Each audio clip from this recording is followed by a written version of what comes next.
Estou ao lado do telão porque a gente conseguiu restabelecer o sinal com Deco Rossi, que é especialista em vinho. Boa tarde, Deco. Agora sim, Thiago. Agora sim. Boa tarde mais uma vez. Vamos falar então da melhor escolha para vinho, para champanhe, para espumante. Final de ano tá aí, Réveillon. Eu queria saber o seguinte: qual a diferença entre vinho, espumante, champanhe e o frisante? Vamos lá, Thiago. Prazer estar aqui com vocês. Na verdade, todo espumante, todo frisante é um tipo de vinho. Então, a gente já começa como vinho, como base de tudo. O espumante, ele é um vinho que teve uma segunda fermentação. Então, todo vinho é o fruto da fermentação da uva, né, do açúcar, que é transformado em álcool, gás carbônico e energia. Então, a gente tem um vinho que a gente chama de vinho tranquilo, que é o vinho tinto, vinho branco, etc. E aí, quando você tem uma segunda fermentação provocada, você tem o espumante, tá? O frisante, ele é um vinho com gás carbônico adicionado, então ele não existe a segunda fermentação na garrafa, ele é um vinho normal com gás carbônico adicionado. Certo. Agora eu queria saber qual deles é o mais versátil, porque existem vinhos até que a gente usa para preparo de alimentos, né? Ah, sem dúvida nenhuma. Depende do que você chama de versátil, né? Como versatilidade para ir à mesa, eu, sem dúvida nenhuma, iria nos brancos. Os brancos são muito versáteis, com a grande maioria dos pratos que a gente come. Óbvio que se a gente comer um prato mais encorpado, mais parrudo, uma carne e tudo mais, a gente vai acabar indo para um tinto. Mas a grande maioria dos pratos vai muito melhor com o branco.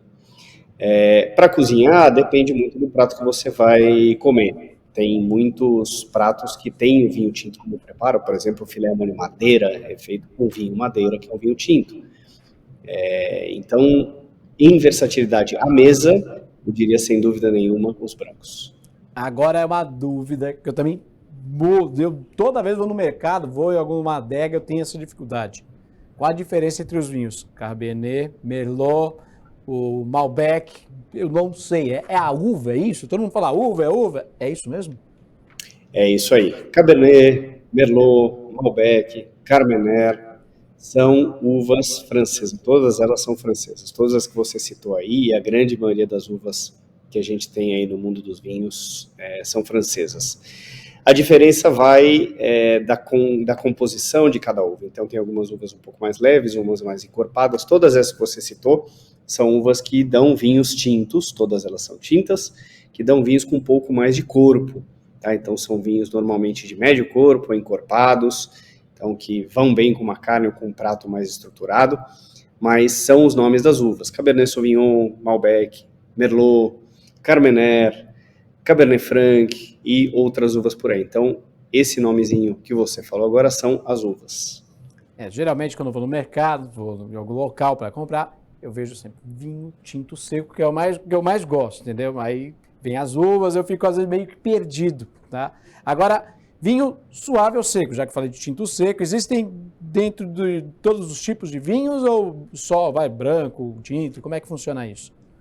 Na verdade, o vinho suave, tem muita gente que confunde a palavra suave e fala, eu gosto de um vinho suave quando ela quer dizer que é um vinho leve. Né? Então, o vinho suave é uma classificação, uma denominação usada para vinhos que são feitos com uva de mesa, uva que a gente come e não uvas que a gente usa para fazer vinho fino, tá? Vinho seco. Então, o vinho suave ele é feito com uvas, por exemplo, como Isabel, como Niágara e outras uvas que são consideradas uvas de mesa. As uvas para fazer o vinho fino, o vinho seco, são uvas chamadas de vitis vinifera. E você tem uvas de mesa, tanto branca como tinta, que produzem vinhos tanto branco como tinto, como rosé. Então você tem o vinho suave e o vinho seco, tanto branco como tinto. E normalmente eles têm um grauzinho de açúcar um pouquinho maior, então eles são um pouquinho mais docinhos. Entendi. Agora, Réveillon chegando, virada lá de domingo para segunda, estamos num país tropical, calor pra caramba aqui na Baixada Santista. Qual o melhor vinho, qual a melhor bebida, na verdade, entre eles aí que a gente citou? Vinho, o champanhe, o espumante, o que seria melhor aí para refrescar e fazer a virada do ano novo? Tiago, eu tenho uma velha máxima que eu não deixo ela de lado nunca, até o dia que eu morrer, eu vou continuar falando isso. O melhor vinho é aquele vinho que você quer tomar naquele momento. Boa. Tem gente que vai querer um vinho tinto, encorpadão no calor. Não tem problema. É aquilo que você quer tomar naquele momento, é aquilo que você vai tomar, é aquilo que vai te fazer feliz. Porque tem muita gente que gosta de criar regras e falar que você tem que fazer isso, você tem que fazer aquilo. Não tem. Não tem nada. Você tem, a única obrigação que você tem é tomar o vinho que você quiser, que você está com vontade naquele momento. Isso aí, para mim, é o principal.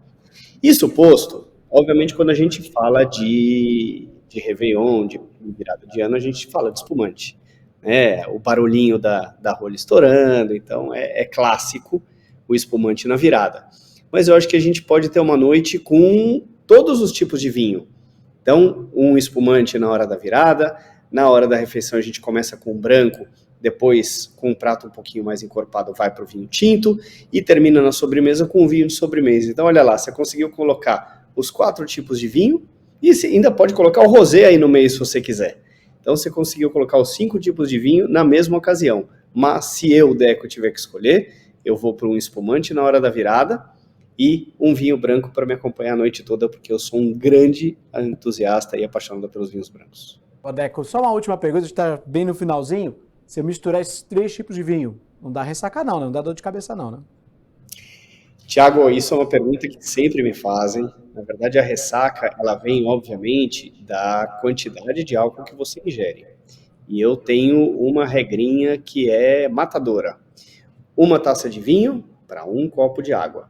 Sempre. A água, ela te hidrata. A ressaca é a falta de hidratação que você tem nas células, né, as células do cérebro, tudo nas células do seu corpo, porque o álcool desidrata.